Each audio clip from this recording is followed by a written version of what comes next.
అందరికీ నమస్కారం. Welcome to చేతన రావులపాటి. ఇవాళ మన రెసిపీ వచ్చేసి ఆలూ ఫ్రై. మొదటగా స్టవ్ వెలిగించి ప్యాన్ పెట్టుకొని దాంట్లో తగినంత నూనె పోసుకోవాలి. ఆ నూనె బాగా కాగిన తర్వాత 4 వెల్లుల్లి తీసుకొని దంచి వేసుకోవాలి. తర్వాత 2 ఎండుమిరపకాయలు వేసుకోవాలి. తర్వాత తాలింపు గింజలు వేసుకోవాలి. తాలింపు గింజల్లో పచ్చెనగపప్పు, మినపప్పు, ఆవాలు, జీలకర్ర వేసుకొని తాలింపు వేగేదాకా వేయించుకోవాలి. తర్వాత బంగాళదుంపల్ని చెక్కు తీసి చిన్న ముక్కలు చేసి కడిగి నీరు వార్చుకున్న తర్వాత దాన్ని ఆ తాలింపు గింజల్లో వేసి బంగాళదుంపల్ని బాగా కలపాలి. తర్వాత 1 స్పూన్ పసుపు వేసి బంగాళదుంపల్ని బాగా కలిపి వేయించుకోవాలి. తర్వాత కొద్దిగా కరివేపాకు తీసుకొని దాన్ని చిన్న ముక్కలుగా కట్ చేసి వేయించుకోవాలి. తర్వాత దానిలో వేగిన తర్వాత రుచికి సరిపడా ఉప్పు వేసి బాగా కలిపి దాన్ని కొంచెం ఎరుపు అయ్యాక తగినంత కారం వేసుకొని వేయించుకోవాలి.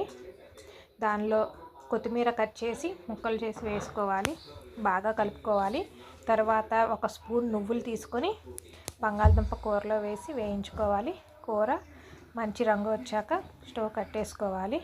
టేస్టీగా ఉండే ఆలూ ఫ్రై రెడీ. దీన్ని చారు, పప్పు, సాంబార్లోకి చాలా రుచిగా ఉంటుంది. Okay, bye friends.